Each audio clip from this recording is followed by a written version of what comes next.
Urbano's fourth win puts him in a good position for these final two rounds. Urbano certainly looks to be the only one likely to be able to challenge David, but it will require some luck. With Spa allowing for a bit of unpredictability due to the slipstream, will this be Christoph's chance back in?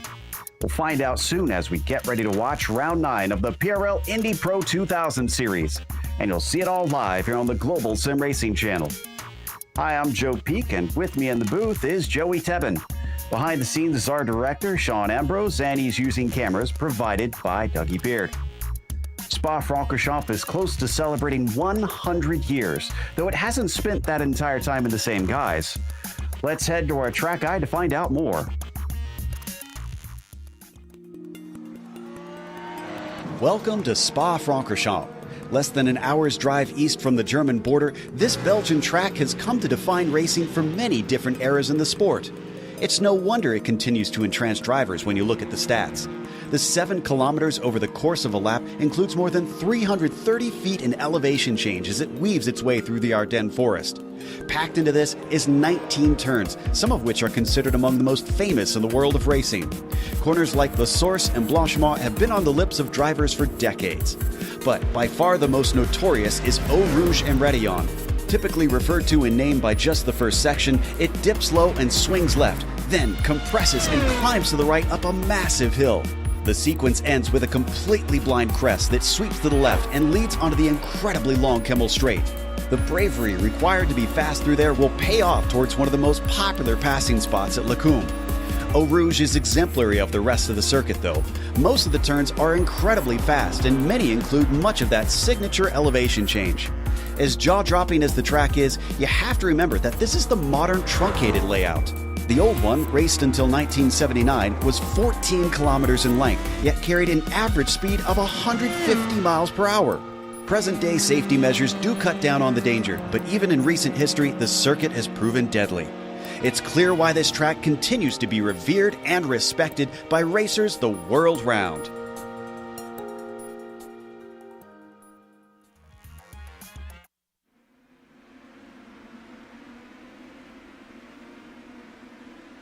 Well, Joey, these might be cars focused on North America being a part of the IndyCar ladder, but I have a feeling they should fit in pretty well here.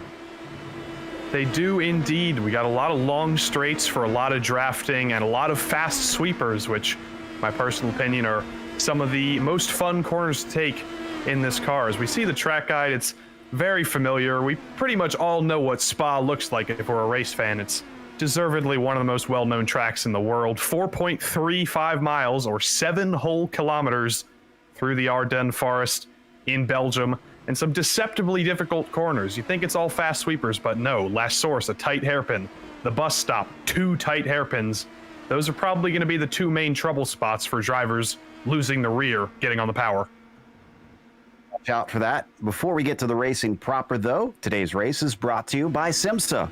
Simulation Motorsports Affinity provides many consulting services, from completely customizing simulators to managing teams, individual drivers, and complete events.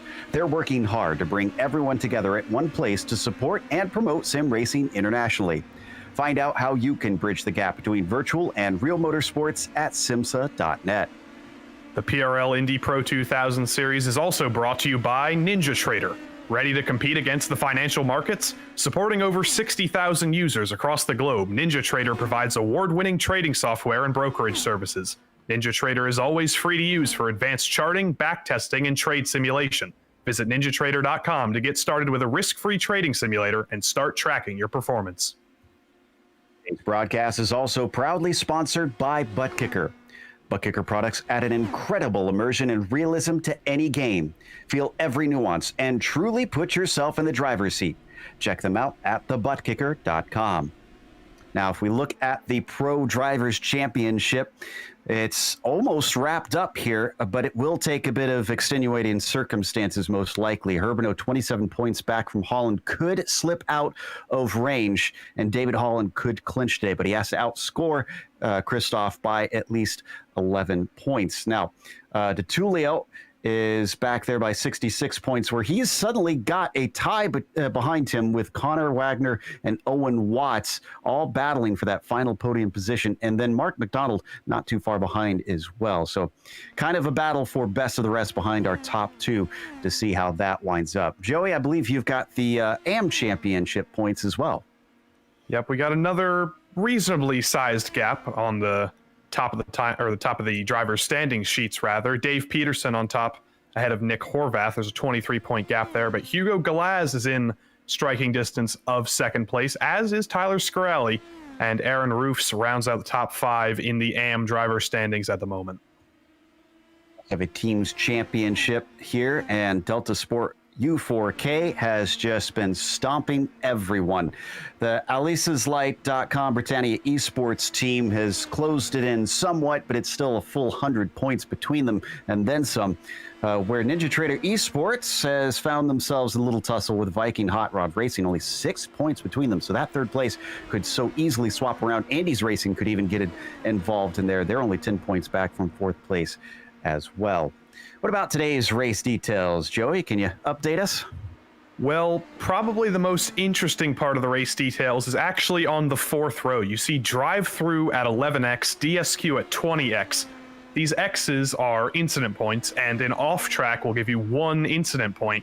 And at Spa, it's either famous or infamous for giving you an off-track if you even barely put 4 wheels over the white line at basically every corner. It's a very fickle track, and it's going to be pretty difficult to keep it under 11, especially if you go off a couple times. Maybe you have a spin or a collision in there.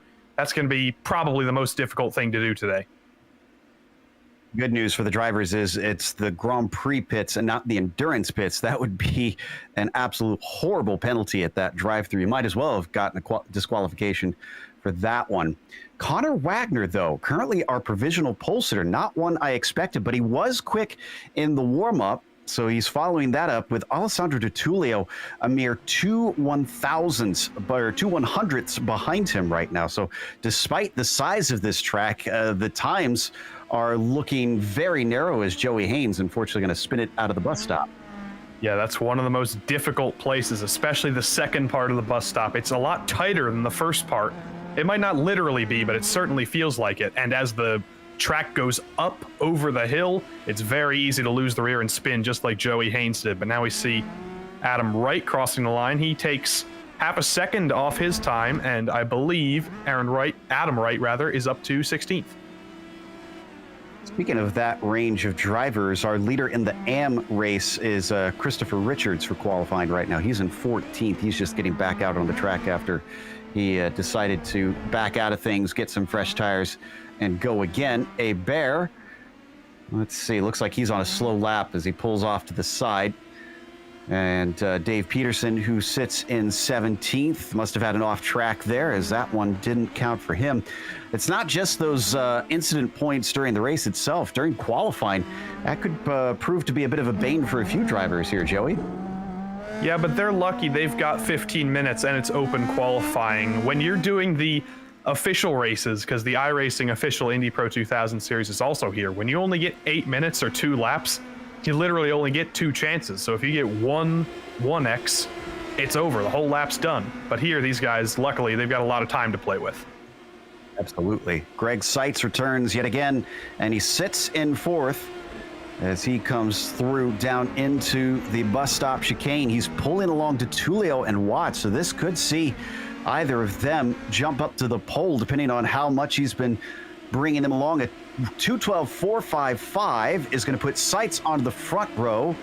DeTulio did not go quicker, and neither did Watts, curiously. Yeah, I wonder if the track conditions might be changing just a little bit. It's been about 8 or 9 minutes here, and the sun is out, so the track might be heating up quite a bit, and that could be impacting the driver's performance, or it could just be down to some guys got a good draft early on when all the cars were out on track, and now that there's less cars on track, there's less people to get a draft from. It's actually rather cool if you look at that 20 Celsius, that's about 68 Fahrenheit. So drivers are not seeing a whole lot of heat on the surface. As you mentioned, it's still pretty early in the morning in the sim right now. So Wonder if that will affect them as they try to get those tires heated up. Okay, can Haynes get a better one this time? Looks like he was on his outlap. It does take quite some time to get around. Michael Broomhead sitting in, or was 14th, now 15th. Crosses with a 2:13.6. That's much better. That'll put him in the top 10.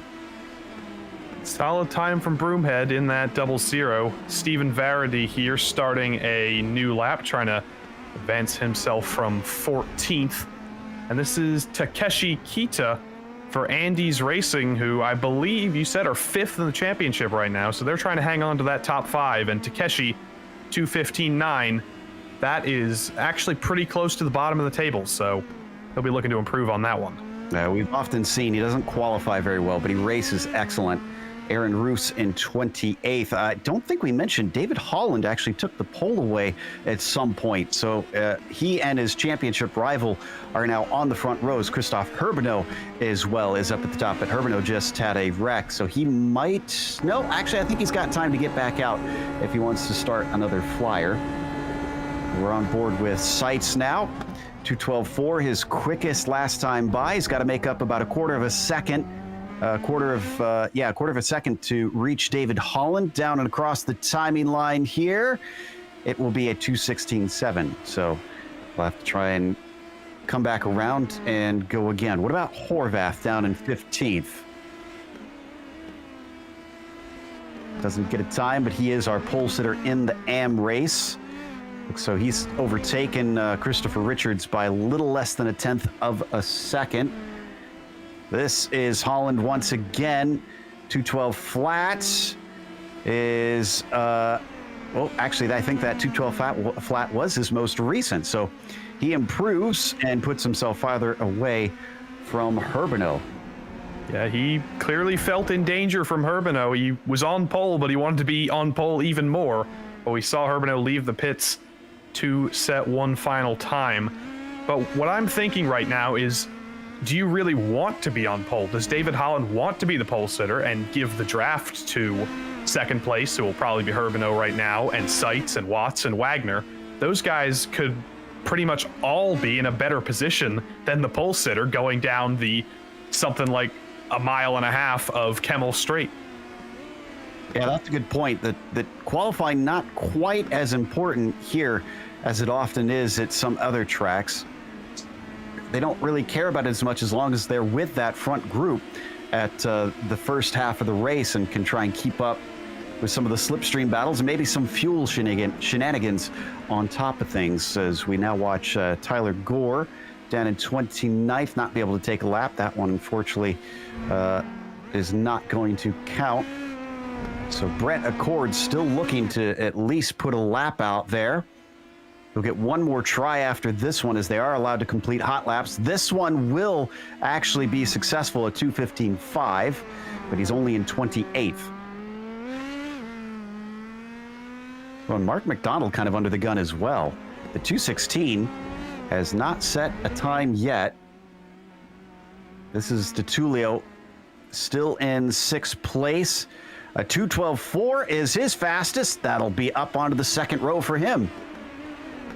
And Owen Watts right behind, trying to steal a draft here on one final lap, trying to advance from that 5th position. Here is the SRT Esport Blue team.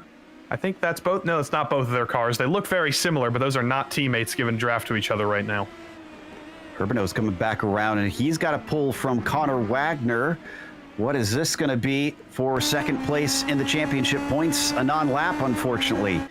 One last try after this to try and take a bonus point away from David Holland. That might be more important than necessarily the starting position, Joey.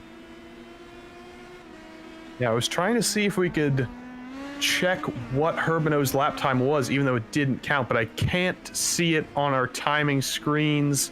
Yeah, just completely eliminated. That's the thing about qualifying. The lap times literally just thrown out the door. So even if you get a 1X, you can't see what pace you ran other than on your own screen. But there goes Ethan Lampy to 7th. Christopher Richards comes in as, I believe he's currently the AM pole sitter.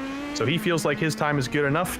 No, it isn't. Nick Horvath has taken pole away from him by about 0.06 of a second down in 15th. Wow, very tight there. Scrawley abandons his final lap. Then you've got Alex Fournier, and it's a 2:13.7 for the 316. That'll put him up into 12th. That is a good job right there at the end of qualifying to manage to finally get a better one to represent his pace, as there's the checkered flag, and it looks like Roofs is going to be our first to see that. He's out of the bus stop chicane. The 2:15.2 from last time by will be improved to a 2:15 flat, and that will jump him no higher up than the 26th, unfortunately. What about our pole sitter, David Holland? Well, he doesn't need that last lap. He thinks he's going to come into the pits. Stephen Verity just mowing the grass a little bit. He's done. Here comes Greg Seitz in third place. I'm looking at the time. I'm not sure what kind of lap time this is going to be, and it will not be a lap time after all as he comes to the pits. I think Herbino might be one of the only ones who's actually going to come to finish a lap. He's coming through Blanchimont right now. This is Andy Spicer on screen, down in 25th. Let's see what the 46 has got underneath him. It's a 2:14.9 is his quickest, currently at 2:14.4, half a second faster. He's up into 20th place. Then you've got Herbino. He's got to make up those 2/10 and some change. Does he have it? It's a 2:12.324, and no, it is not going to be quick enough, even though he did improve. I thought Herbino was the last one on track, but here's Adam Wright trying to improve from 21st. I think he is the last car we will see cross the line here. I think we got a few others behind him. Joey Haynes in there as Adam Wright tries to take this to Eternia and back, and a 2:14.2 will at least get him to 17th.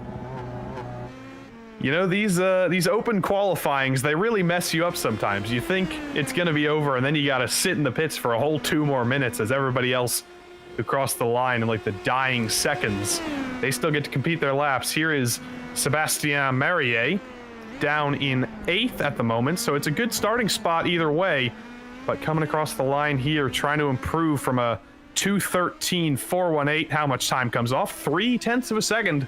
Solid improvement there from Marrier. Oh, but he doesn't leave 8th position. And did Raymond Day improve? No, he did not. What about Bear? He's the next one across, and it looks like he will stay in 34th, as he also did not improve. I think Roofs, is his going to count here? Looks like, yeah, it did not. So qualifying is now over. We'll wait for those seconds to finish up, then we'll go through our starting grid here in just a moment. Quite a large field, but it is a big track, as we mentioned, so everyone should be able to find some space to race it out here at Spa-Francorchamps. This is the final round that drivers are able to use as a drop week, and most interestingly about that is in the Pro Championship, Holland and Herbino have just about the same amount of drop points, 19 for David and 18 for Christoph. But again, it's the last time that they'll be able to use them, and they probably don't want to here at this race, considering it's so far apart. At least not Christoph Herbino, I'm sure, will not want to be using that. There we go. We have hit 0 on the qualifying session officially, which means it's time to go through that starting order once again. David Holland has put it on the pole, getting another bonus point now with Christoph Herbino starting in 2nd. Greg Seitz will be starting from 3rd. Let's see if he can get that win. Alessandro Di Tullio will be 4th as Owen Watts starts in 5th. Then it's Connor Wagner in P6, Ethan Lampy in 7th, and Sebastian Marrier in 8th. Frank Nguyen is on the inside of row 5, and Dave Menino will round out your top 10. Then on row 6, it's Byron Daly and Michael Broomhead, followed by Alex Fournier and Julio Palacio. Raymond Day, Stephen Verratti, and Adam Wright rounds out the pro contingent at the top of the board. Now we start to see the AMs. Nick Horvath, your AM pole sitter, followed by Christopher Richards and Joey Haynes, all in the 2:14.3 range. Andy Spicer starts in 21st. Then it's Dave Peterson in 22nd, followed by Kevin Norris in P23. Scarali up next, and on the inside of the following row, it'll be Matthew Gunderson, followed by Roos in 26.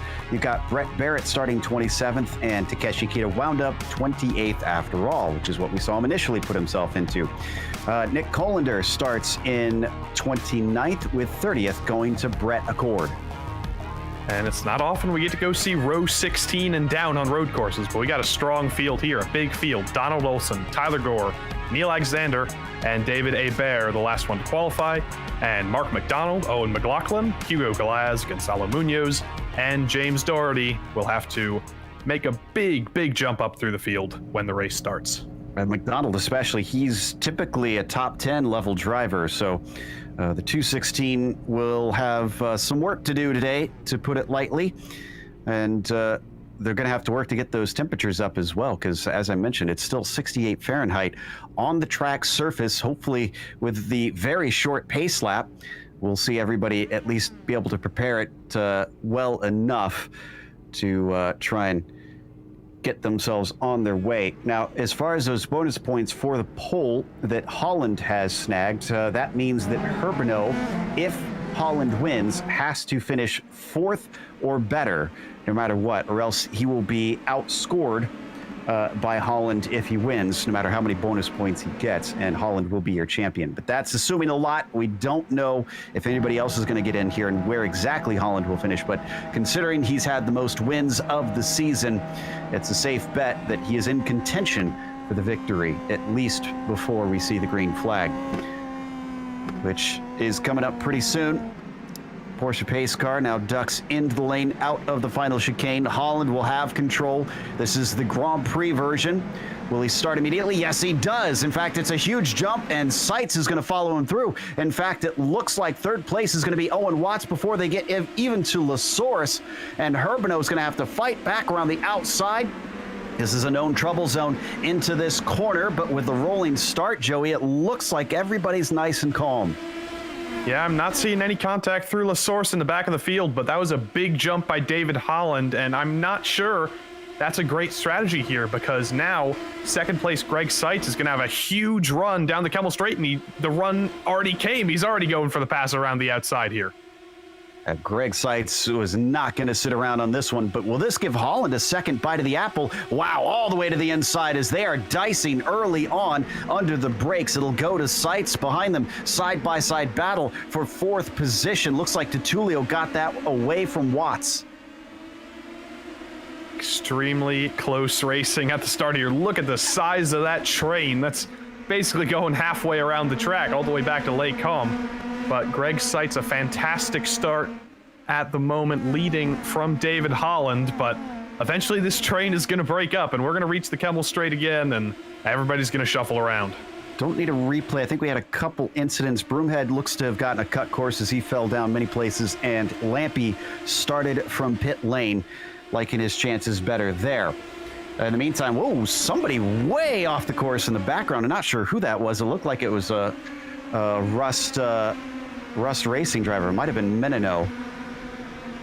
Got to be careful. You don't want to use up all your off tracks this early on lap 1. You still got 20 more laps to go, and you only have 11 to play with before you get that penalty. But down, this is the back straight. It's curvier than the Kemmel Straight, but there's still just as much of a draft as we approach Blanchimont. It's going to be interesting to see Holland all over the back of Seitz, but Herbino's there too. They're all playing nice so far, but as we go down to the bus stop, will we see a dive from anybody? I think Holland might go for it. Breaking down into the bus stop chicane. Not seeing anyone poke their noses out real seriously. Just a couple guys trying to get some air on the wing, it looks like. So, completing the first lap, Seitz will take the top spot. Holland looking to the inside in second. And he comes back to the racing line, and Herbino is in third. Greg has certainly got the bit between his teeth, but you pointed out how easy it is to draft. It's not just the passing. I wonder if they're going to start saving some fuel behind him. I'm pretty sure, if I remember correctly, these full tanks, I don't think they can go the full race distance. I think it's about 15 laps. Yeah, they do have a scheduled pit stop. They've limited the fuel size on these tanks. So they will have to come in. It looks like Holland has to fend off Herbino, who, as soon as he gets out in the clear air, he starts to fall back. Hard to tell if he lifted or if that was just the air hitting the front of him. Wow, very strong through Lacombe. Here comes Holland attacking on sights. They're going to go side by side. Can we see a 3 wide there potentially? Herbino decides better against it. Around the outside of Rivage, hanging tight. Sights not giving it up. He'll get the inside coming into Speaker's corner. This is going to be extremely tight. This is a tough one, but it looks like Holland is going to take it away, fighting through multiple corners. Sights to second. Herbino holds on to third. DeTulio was the one attacking, is behind them. Now Wagner is in it. He's able to overtake Watts, and it is kicking off. Believe it or not, that was not a replay of the pace lap, seeing multiple rows of cars going side by side for multiple corners, but Holland was the one who came out on top. Greg Seitz fallen to second, but it's been mainly these two. It's been harder for Herbino to break through into that top 3, and it's going to be very difficult for him to break into that top 3 because it's going to be Holland passing Seitz and Seitz passing Holland and Holland passing Seitz, and some way or another, Herbino needs to break into that. Absolutely. He's got to gain points on Holland and on this race if he wants a better shot at the championship in the final round, as the 3 of them come through Blanchimont. In the dirty air. Herbino manages to hold on. So does Seitz. In fact, he's going to size him up down into the bus stop and manage to get side by side with him. They're all checking up behind as they go wheel to wheel, but Holland will hold on. Seitz looking feisty. That was touch and go stuff, not literally, because there were no touches somehow. They were very lucky there was no netcode there, but there was a huge stack up down pretty much all the way back to 10th place and further. This train's more than 10 cars, but Seitz is all over the road. He's almost in the grass. I don't know what he's doing. I mean, did he get a slowdown or something? Because he didn't seem to want to be in the draft of Holland down that first part of the straight. Yeah, I don't think he wanted to be in the slipstream. He's going to try and box his rival in. Oh, and he almost gets moved and pushed off into the grass. He pulls off to the side, lifts, and now Herbino says, thank you very much. While you guys are toying around, I'm going to take the lead away, and he pulls DeTulio with him. You thought the racing was aggressive before, and that just happened. Seitz 3 wide in the grass. Herbino forces his way 3 wide to the lead, but now second place is DeTulio. So I said we might be in a little bit of a holding pattern with Holland and Seitz switching back and forth. Apparently I was dead wrong, because now it's Herbino leading DeTulio. Seitz all the way down to 4th. I don't think his strategy of holding back really worked out there.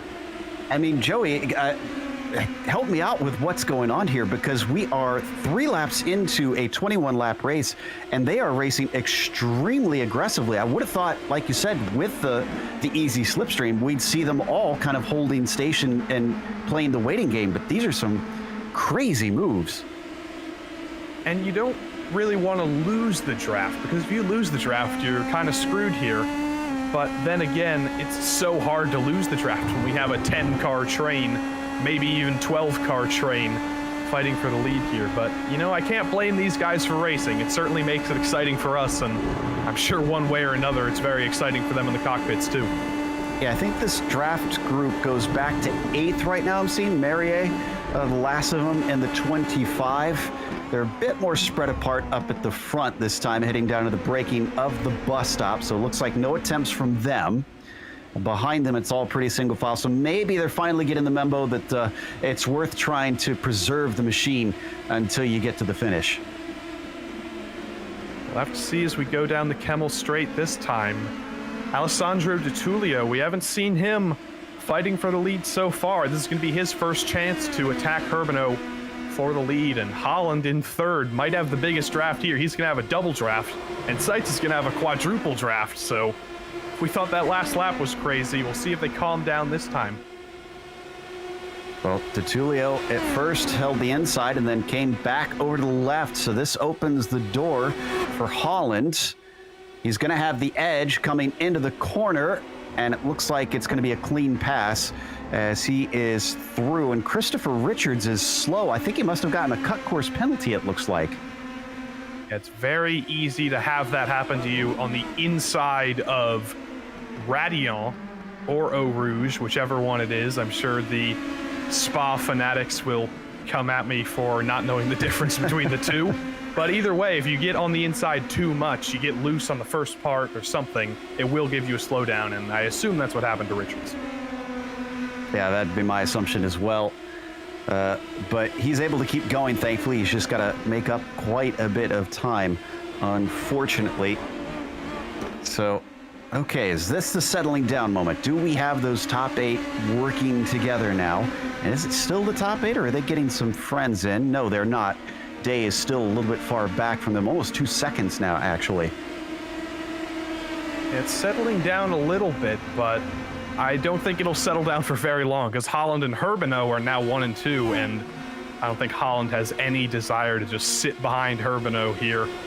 The gap already coming down, getting so close to the grass there. They got to be careful. These guys are on the absolute limit, and if you touch the grass, you are going to go for a wild ride into Blanchimont, but everyone gets away with it. A lockup from Herbino.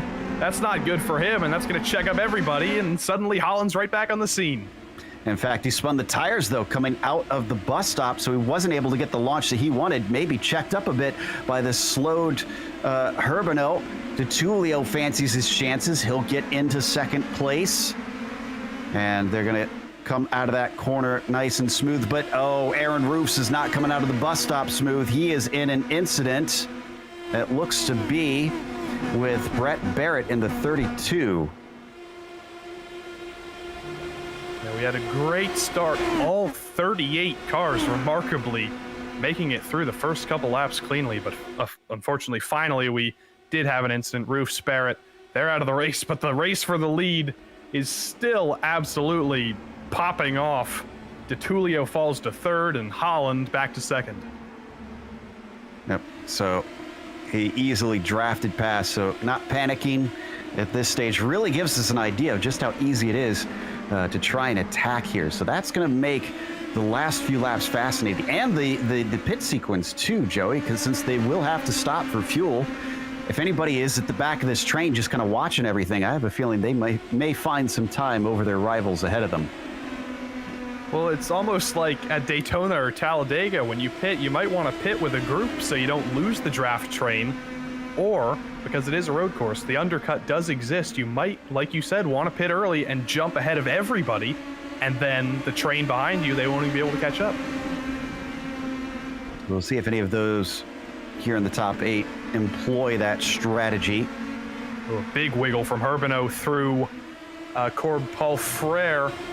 Holland's all over the back now, but he's backing up to, I think, set up a little bit more of a draft here. He was so close to the rear bumper of Herbino that he couldn't get a draft. So he backs up here through Blanchimont. No, it's not going to happen. I think he's just hanging back, and I think he's saving fuel. I think it's finally happening. Oh, and DeTulio's going to try and get by him. He's to the outside now as they come down into the braking for the bus stop. Seitz is going in deep, nearly gets into the back of both of them. And DeTulio falls back to third as Holland winds up yet again. Yeah, I think you're right. I think we're seeing drivers figure this is probably a good enough group. Let's all kind of chill for a bit. Let's lift and coast some of these long straightaways and have a little bit less fuel to refill when we get to the pit stop. We actually are getting close, I think, to that range for the pit window to open, but we don't often see drivers pit at the start of that window, so not sure that we'll have any of them in here in the next few laps. At least we shouldn't expect it. Down into Lecombe. Herbino pulls away a little bit this time. Holland still in second. No overtakes behind them this time. Tulio stays in third.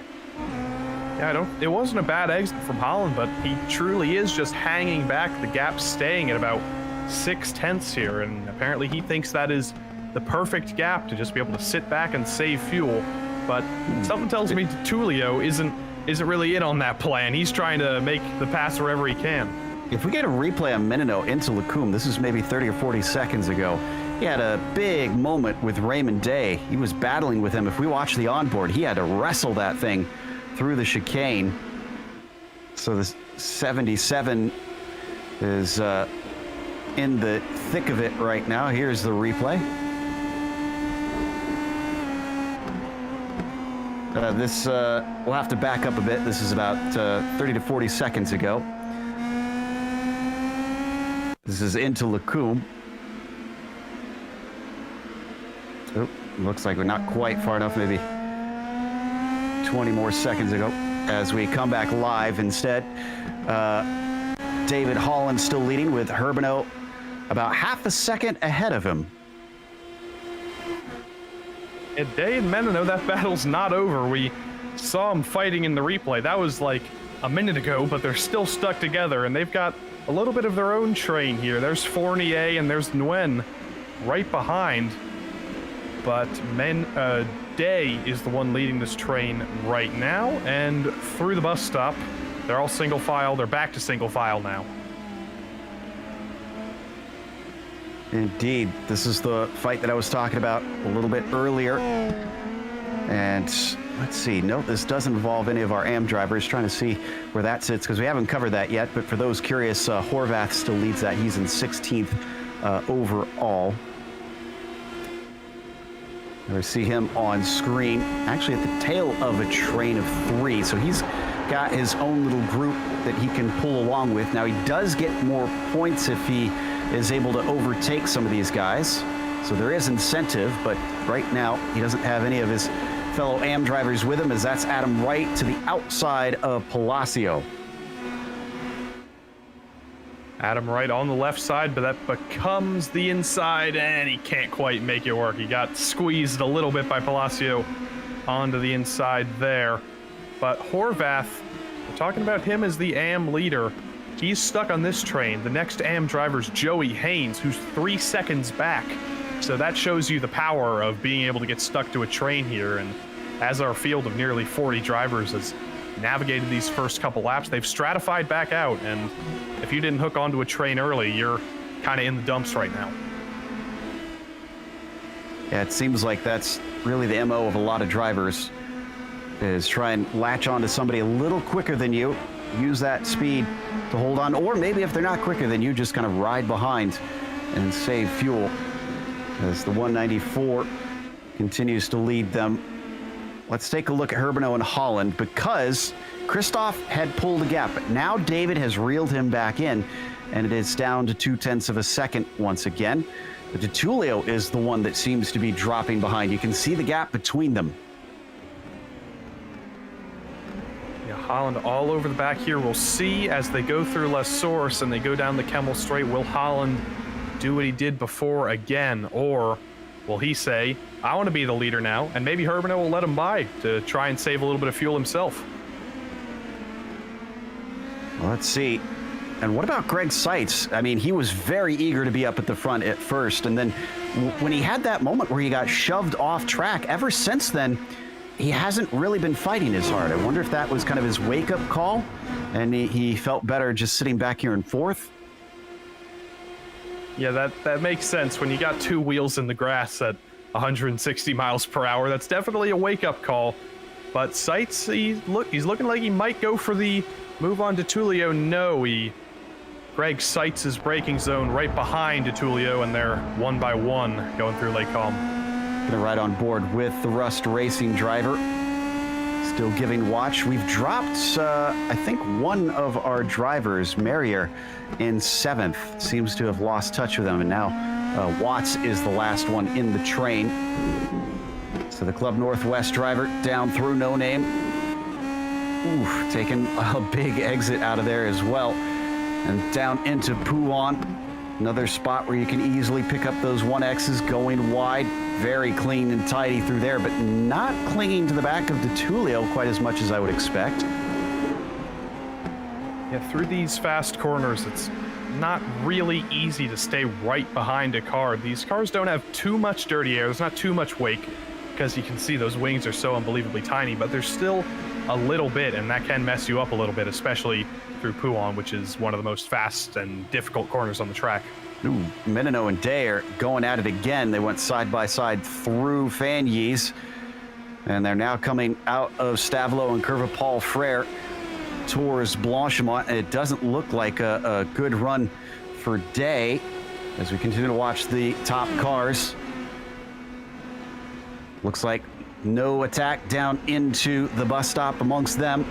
Staying in line. Oh, and I think Day is going to look for a position here as the 77 is going to go around the outside down into the bus stop, side by side with Menino, coming out of the bus stop now and onto the main straight. Menino able to hold him off. It's a close battle here. You would think it was for the lead with how hard these guys are racing, but it's for the last couple spots in the top 10. See someone with a little bit of a lockup through La Source, but we see Menino leading the train right now.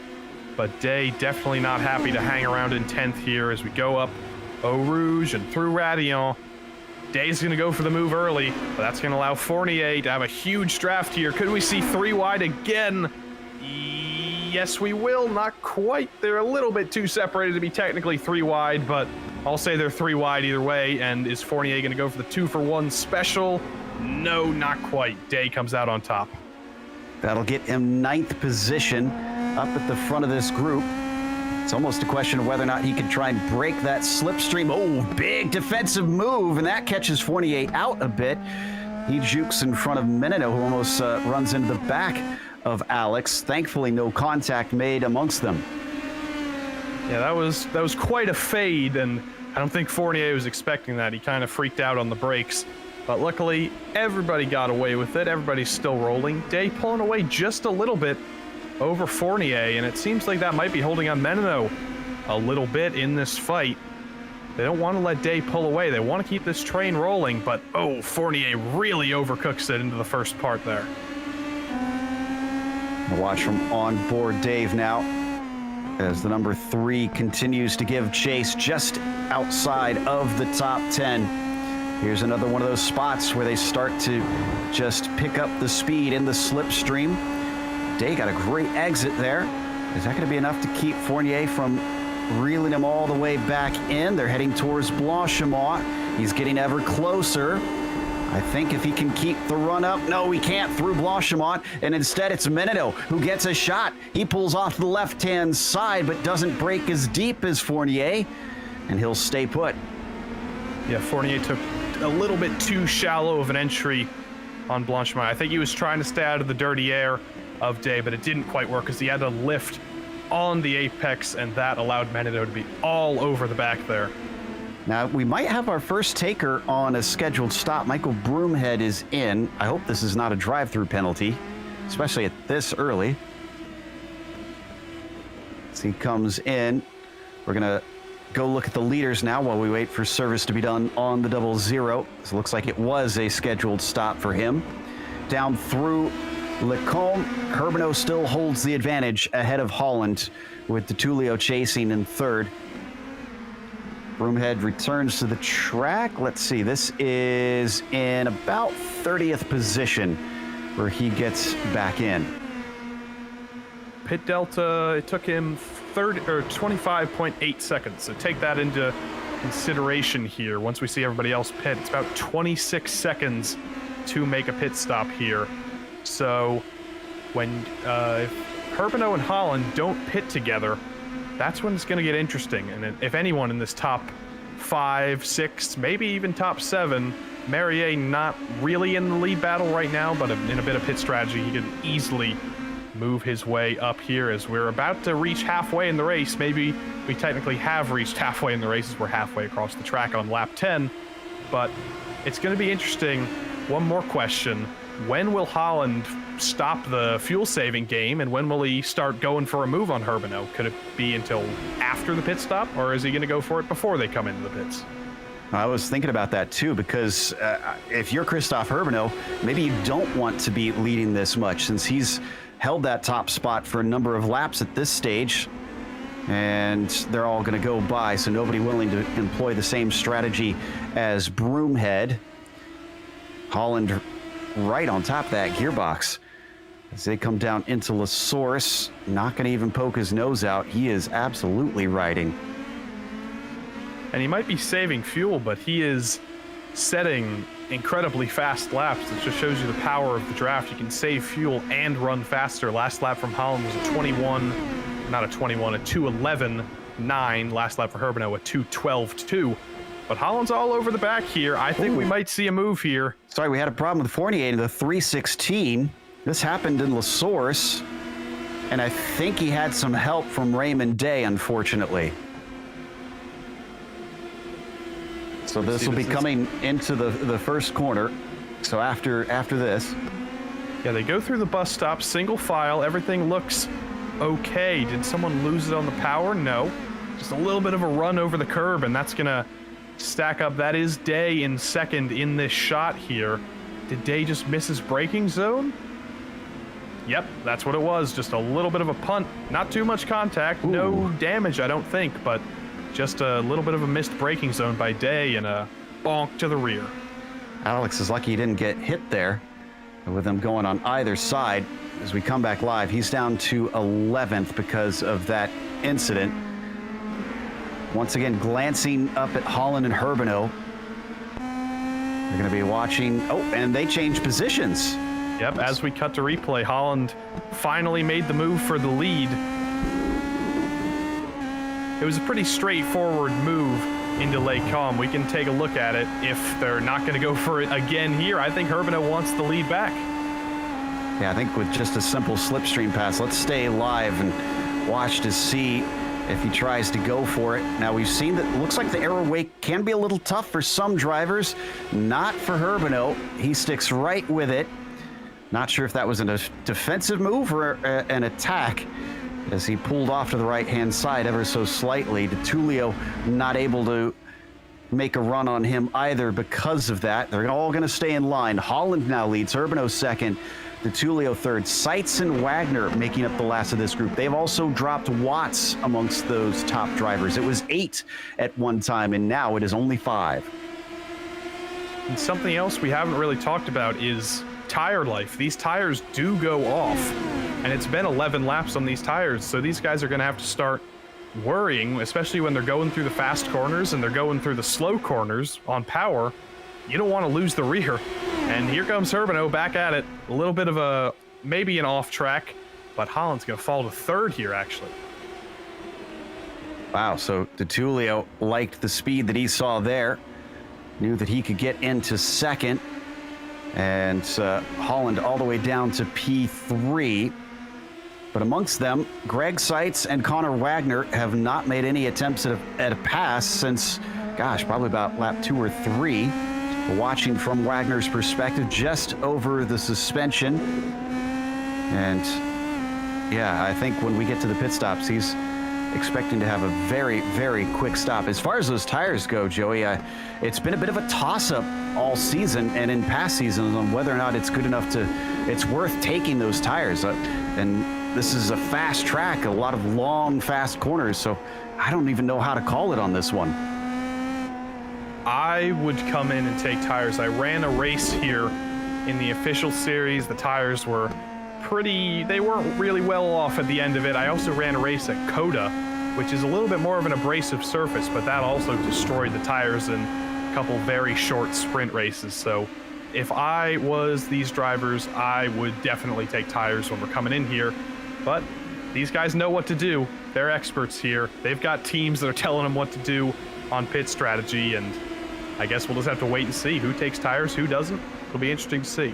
We can see Holland very close to the back of DeTulio coming through Blanchimont, and every single one of them is in.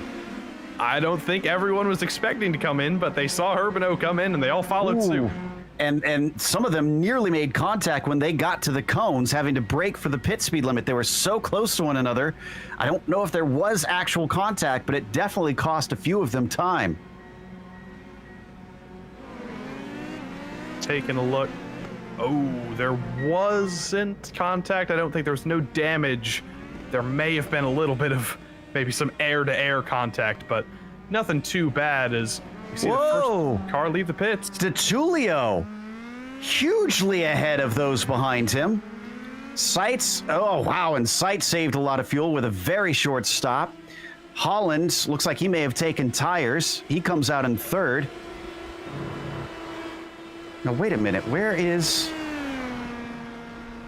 Herbino go? Herbino's still in pit lane. Did he speed? He must have had a speeding penalty. That seems most realistic to me. As the leader coming in, he didn't have anybody to judge his pit speed off of other than the iRacing display. So that seems very realistic. You can see 31-second pit stop. Normally a pit stop is 5 seconds, so it does make sense that he might have had a speeding penalty. I don't know of anything else that could have caused that. If he finishes where he is right now, which is 13th, he'll only get 18 points versus Holland, who is in third, who will get 30 points. That would be enough to clinch the championship for David Holland. Right now, we're looking at our leader, Alessandro Di Tullio. He's won 2 of the races this season. We can't forget about him being a major factor here. He did not start last race, which was part of what cost him a lot of points, as well as having a bad round in round 7.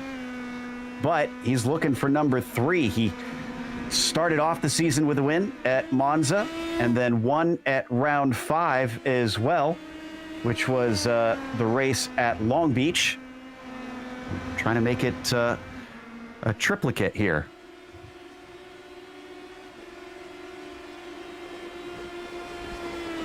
Seitz is relatively far back, if I'm honest, 2 seconds behind him. And that's a little bit surprising. I'm looking at the pit stop times. They're maybe half a second apart from one another in terms of stationary time. It shouldn't have been that significant of a gap for them.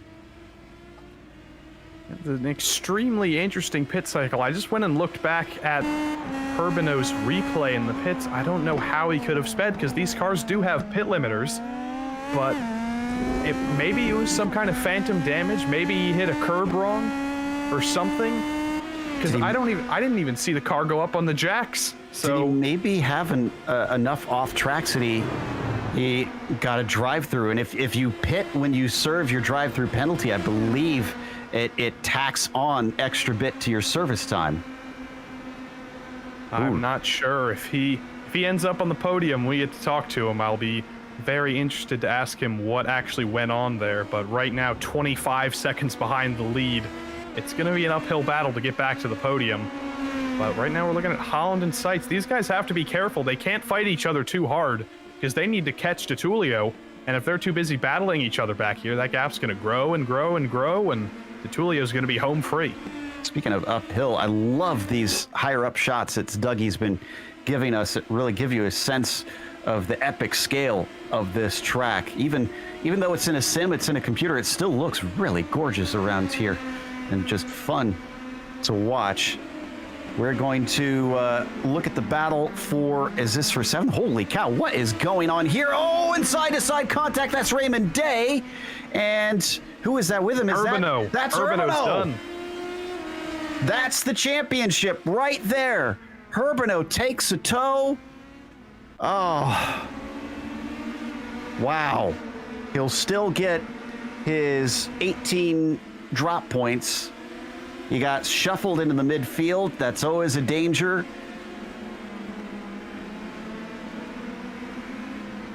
Oh, it was a little bit of net code, but Urbano kind of drove into the side of Day there. Day was trying to recover. I think there was a little bit of a wiggle, and he ended up on the marbles. But that's just a super unfortunate situation. Urbano, the championship, pretty much over. A pretty tragic way to end this race, but we're back up front here. Holland and Seitz, they've switched places a little bit, but that gap is coming down. Di Tullio is not home free just yet. The gap now below 1.2 seconds. And we can't crown Holland yet either, because he does have to finish and get points too. So watch out for that 18.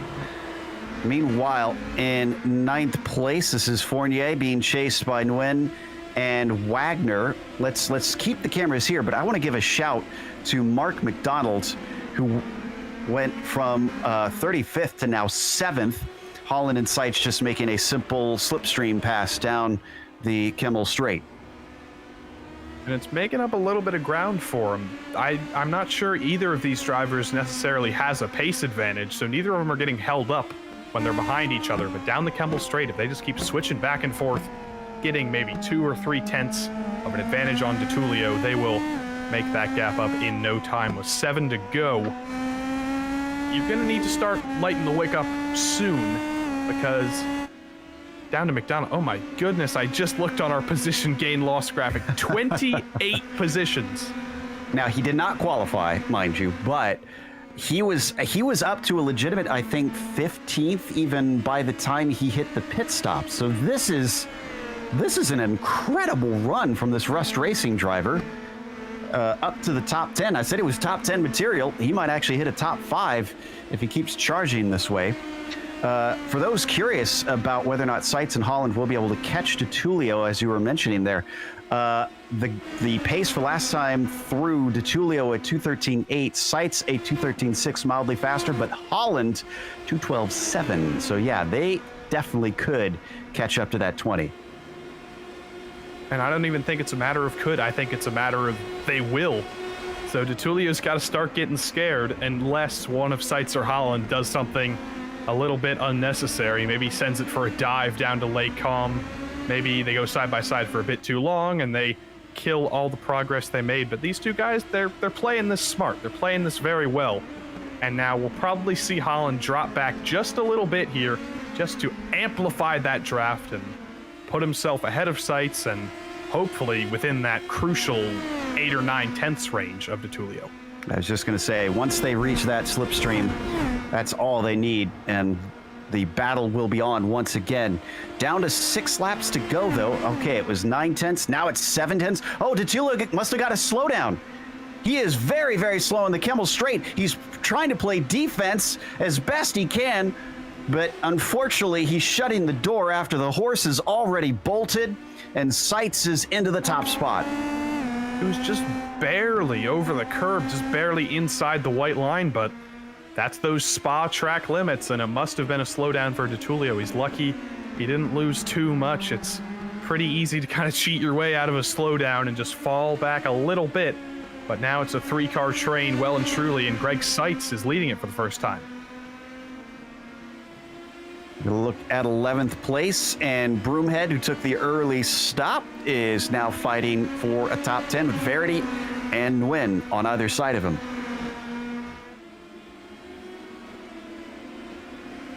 Down into Rivage, dropping down from the highest part on the circuit through along one of the biggest drops out of Speaker's Corner and towards Puan. Oh, Broomhead not looking like he liked that bit very well as Nguyen gets all over that rear wing into Puan. Is he able to utilize the slipstream maybe coming down to Fanyes? No, doesn't look like he's close enough. Well, Broomhead, we're looking at him right now. He was that first driver we saw pit. So I'm not sure. I don't remember where he was. I think he was about 15th before he came into the pits. So whatever he did, it worked because he made up a couple positions from that early pit stop. He started from 12th as well, so he is at least up 1. I'm sure he'd like more than that. He's been sort of moonlighting in the Formula 3s over with the Flying Husky Racing guys on Tuesday nights, and maybe he'll pull a few pointers either from them or maybe he'll bring them over to them from here. We'll see if he can make the overtake down into the bus stop. Nope, not gonna be up for it this time. Verity, I think he got a wheel on the grass. That was a little bit frightening. He got a little bit of a wiggle, but he got away with it. Now Broomhead's gonna try and chase him down, but back up front, I thought that was 1 car. That's 3 cars all together going into Lake Hall. Oh, and they're going to go side by side. That's Seitz in the orange and silver machine, swinging, trying to carry the momentum. Holland is going to steal that 2nd place away from DeTullio after he was hoping for the lead instead. And again, racing this hard, these guys have to be careful that you don't get an off track, not just for the 1X, but for the time lost. If you end up in the grass, you got to recover. You're going to be out of the draft train, and suddenly it's a 2-car battle. So while you do want to make your pass and while you do want to win the race, you also don't want to lose the race by battling too hard, because there's still going to be 4 laps to go at the line, and that is almost 20 miles of racing still left. Yeah, it takes so long to get around here. What's encouraging is we still have most of our drivers racing. We've only lost Herben O'Day Palacio, Richards, and Roofs. Otherwise, you've got 33 runners on the track here towards the end of today.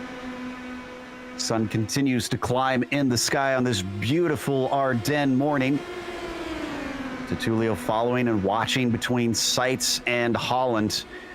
Different motivations here. Holland wants to wrap up the championship in style.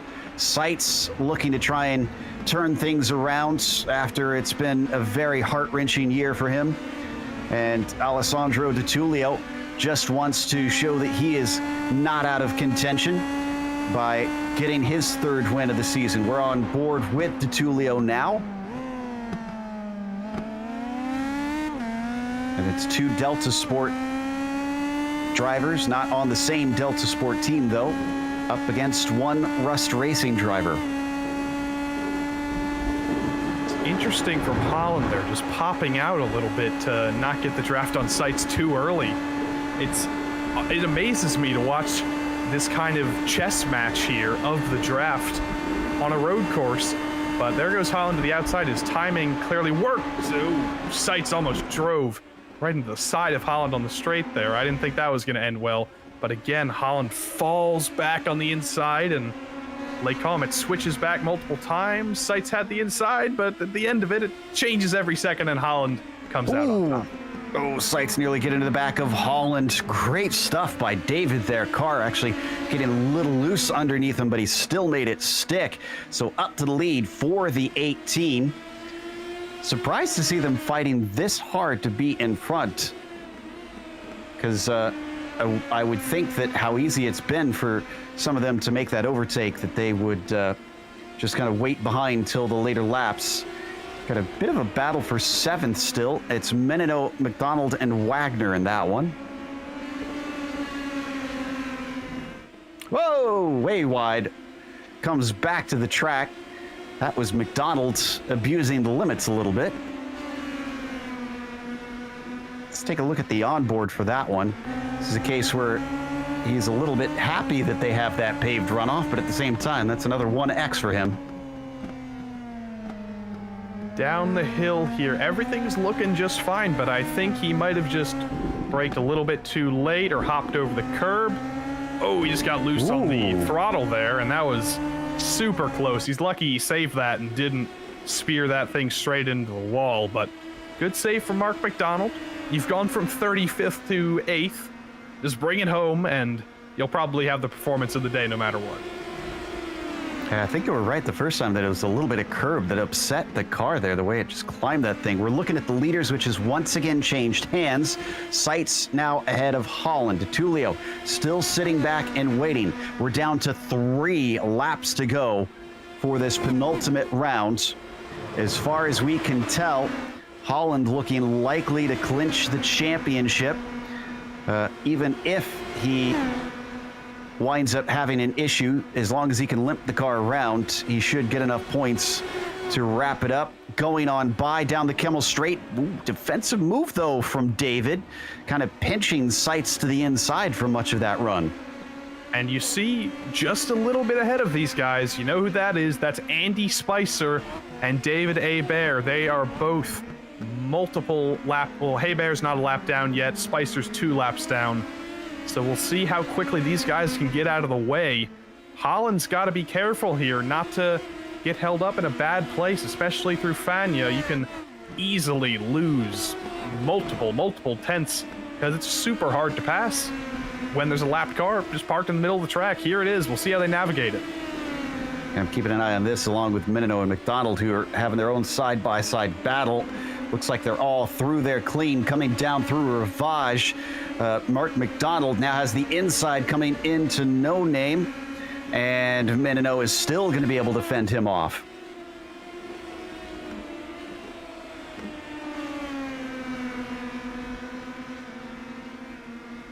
Now, of course, it sorts itself out.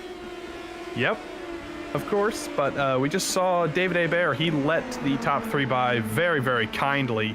But Andy Spicer has just gone through Blanchiment, and Holland and Seitz and Di Tullio will probably catch him going down the Kemmel Straight, I think. So will Holland use a little bit of that draft from Spicer to give himself a little bit of an advantage as the leader. He needs as much draft as he can get, and he might be happy that there's a lapped car there right now.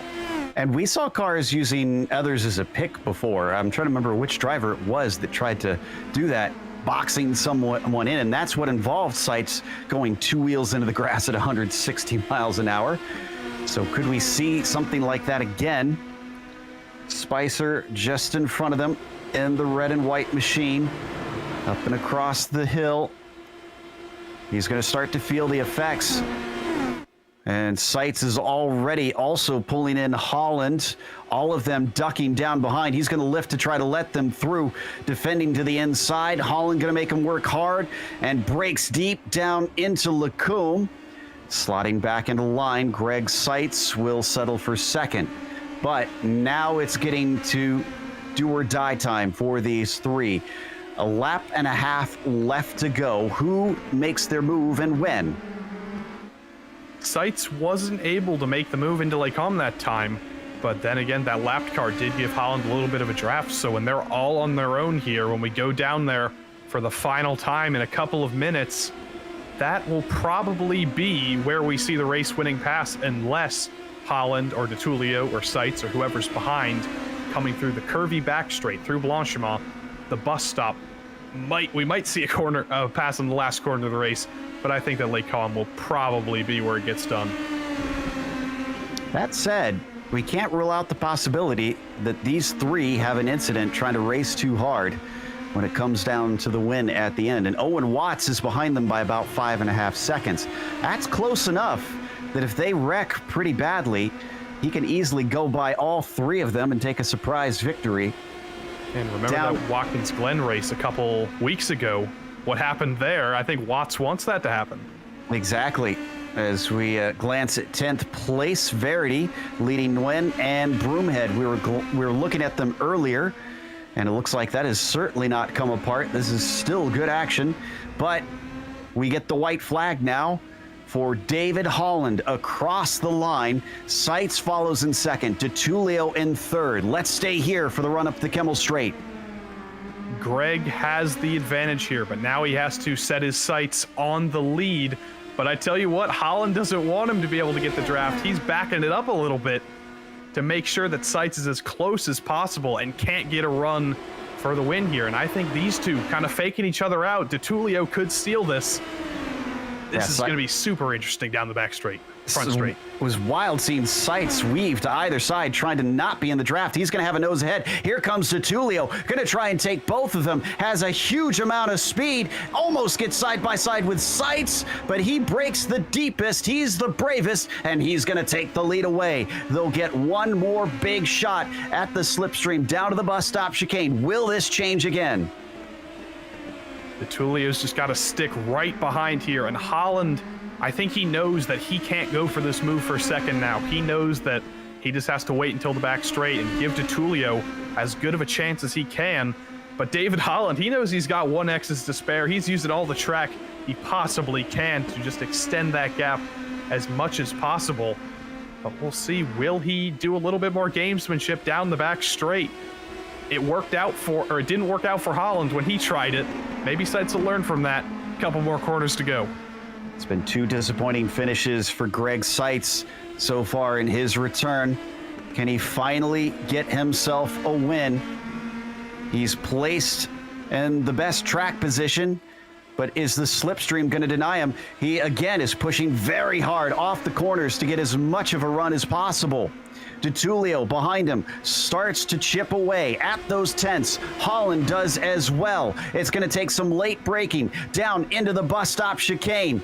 Where does Seitz position himself? He stays off to the right-hand side. Are we going to go three wide? Three wide as Holland goes very deep, but too deep.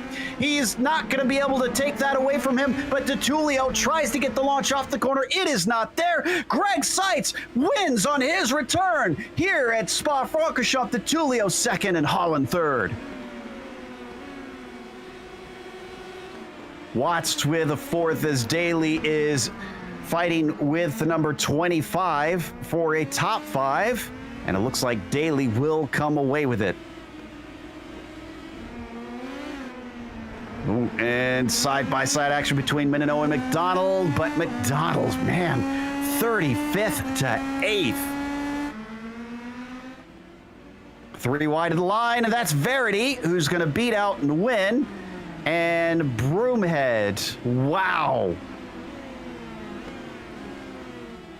Kevin Norris, no, Joey Haynes taking the AM win in the 99. Nicely done for him, going from 20th to 13th.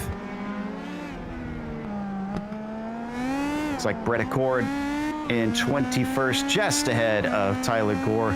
Last few cars trickling to the line on the lead lap. 27 of them that will be able to finish with the full 21 circuits today. We're going to take a quick break. We'll come back with the unofficial results as well as driver interviews, so stick around.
Welcome back to Spa-Francorchamps. The penultimate round in the PRL Indy Pro 2000 series gave us quite the finish. It was Greg Seitz who took the win after coming back from a long absence for personal reasons. He has finally stepped on the top step. DeTulio was second behind him. Holland gave it his everything to try and take the victory as well, but overshot the final few corners. He came home in third, but that should clinch the championship for him. Owen Watts was fourth as Byron Daly. We didn't get to cover this, but he went from 11th to 5th. Sebastian Merriere was in 6th, and Connor Wagner 7th, followed by Mark McDonald, who impressed all. Even if he didn't qualify, this was a tough call for him to go from 35th to 8th. Menino was 9th, and Verity was 10th. Then down in 11th was Frank Nguyen, then Michael Broomhead, and a little bit of an interesting pit strategy, got him a couple positions. Your AM winner, Joey Haynes, followed by close second place for Kevin Norris. Adam Wright, Ethan Lampy, Nick Horvath, the leader of the AMs for most of the race, fell down to third. He's followed by Dave Peterson, Matthew Gunderson, and Alex Fournier ran into a little bit of misfortune with Herbino. He's down in 20th.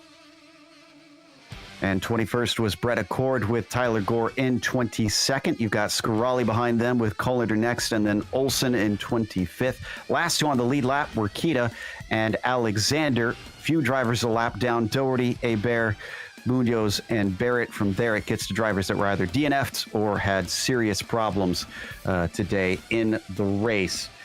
That will take us to our winner here today.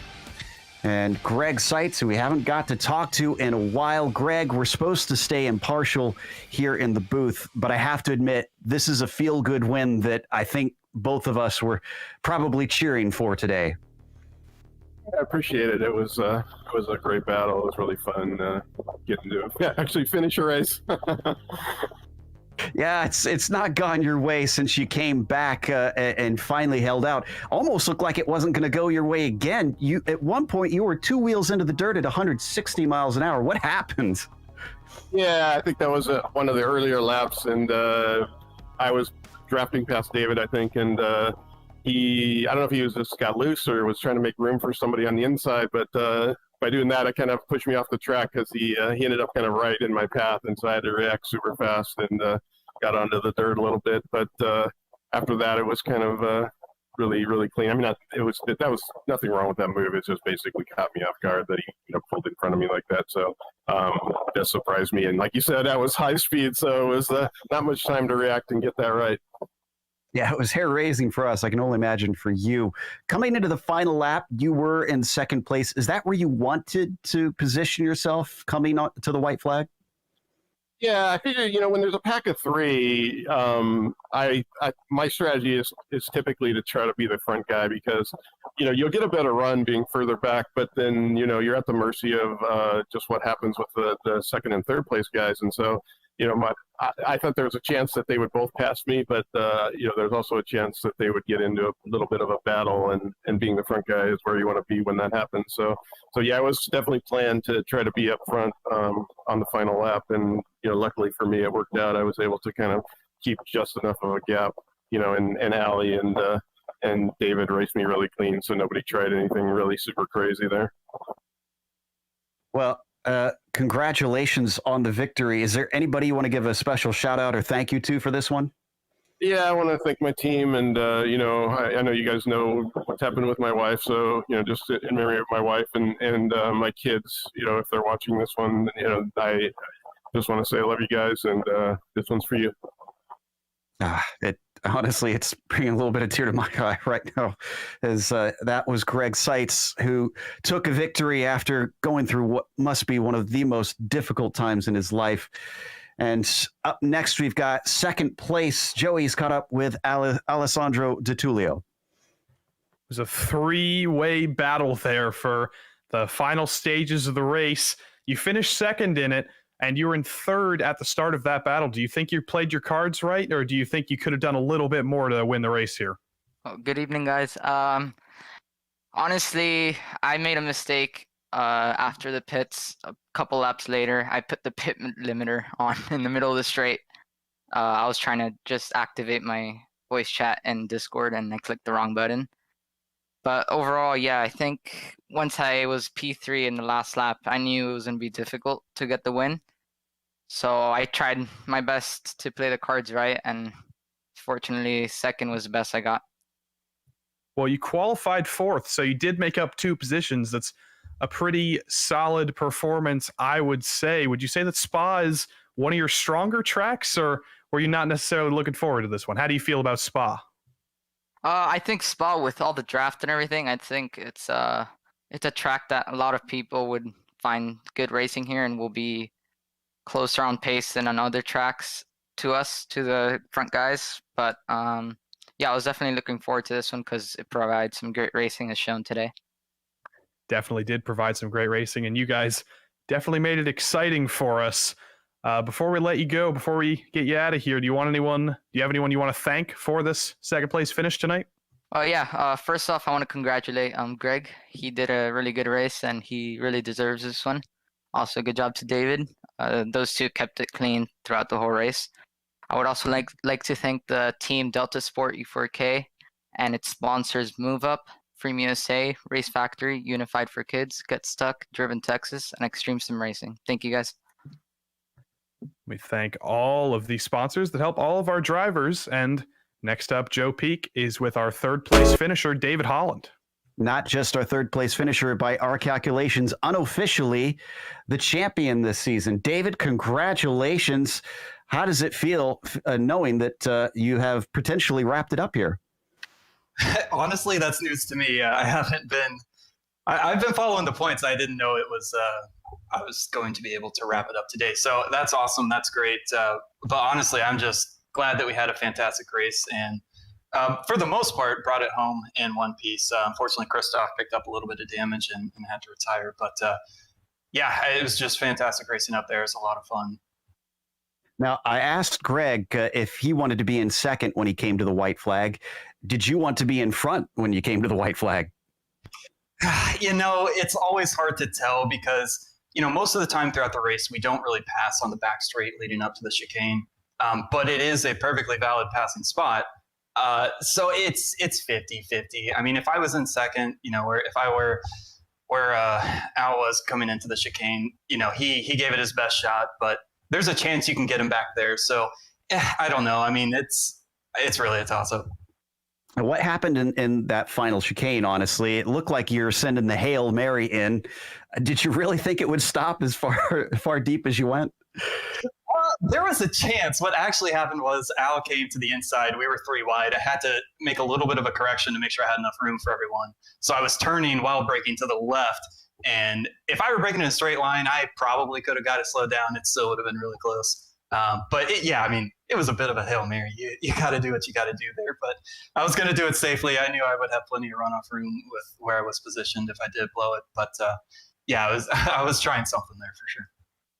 Well, it certainly kept our eyes open. Congratulations on a podium and a championship. Is there anybody you'd like to thank? Yeah, of course. First of all, got to give a shout out to Greg and Al. They ran a great race, but big congrats to Greg on the win there. That was really hard fought.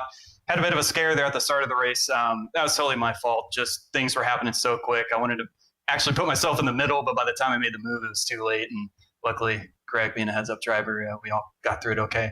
And then got to thank the team, Delta Sports, and all the team sponsors. Move Up, Freemium USA, Race Factory, Unified for Kids, Get Stuck, Driven Texas, and Extreme Sim Racing.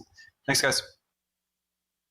And with that, we are going to hand off where Joey gives it to Joey to interview Joey. Yep, Joey Haynes from one Joey to another Joey. Congratulations on your win in the AM class tonight, 20th to 13th. That's a lot of spots made up.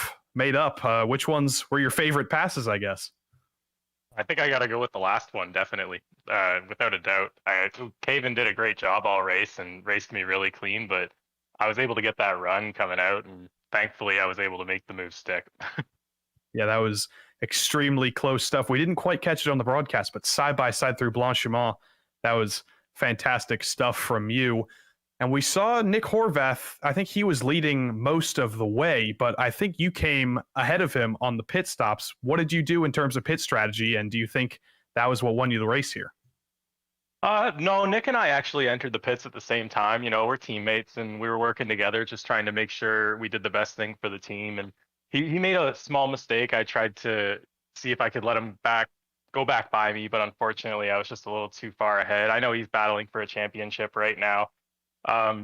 So unfortunately, that's kind of what happened, but Nick's been doing a great job all year, and he's going to win a race one of these days. He's really fast, so just wait. Do you think it especially helps to have a teammate at a track like this where the draft is so important? Is it important to have a drafting partner in a teammate?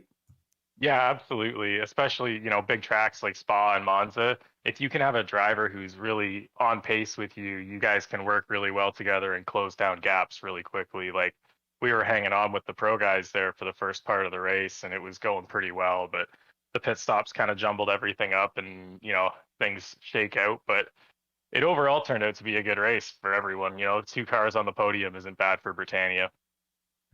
Indeed. And speaking of your team, do you have anyone you want to thank before we let you go here? Just Mike Broomhead mostly. You know, he puts all this together. Runs the whole team. He does all the cars. He does all our helmets, our suits, and everything. He's just a all-around swell guy, and yeah, gotta thank him for sure. And of course, you guys for putting on a great broadcast. Well, we will thank you instead for putting on a good show for us. Joey Haynes, your winner in the AM class, but from a Joey to a Joey to a Joe, the race at Spa has finally come to an end. Joe, let's take us out here. Absolutely. We got to thank our sponsors as well.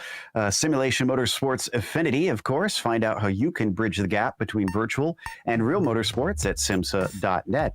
And NinjaTrader. Visit NinjaTrader.com to get started with a risk-free trading simulator and start tracking your performance. And finally, Butt Kicker. Feel what you've been missing at thebuttkicker.com. Thanks to the companies that provide the software and hardware for our broadcast listed here on your screen. And additional thanks to June Lalonde, who provides our wonderful music. See the screen to find her Bandcamp, where you can get a hold of more of her great work. Thanks to the team today, Joey, Sean, and Dougie. If you'd like to find out more about GSRC, including upcoming races, you can find it at globalsimracingchannel.com, or you can check out our social media through the outlets listed at the bottom of the screen. And if you'd like to support the channel, check out our merchandise store at simracingmerch.com/GSRC and keep a link in the description below. Don't forget to subscribe to our YouTube channel so you don't miss a moment, because in 1 week time, we're seeing the finale at my favorite track here on iRacing, Barber, Thursday, June 3rd at 9 p.m. Eastern. We also have upcoming races for other series listed on the screen, so check those out and mark them down on your calendar. Until next time, race clean, race hard. We'll see you on the track.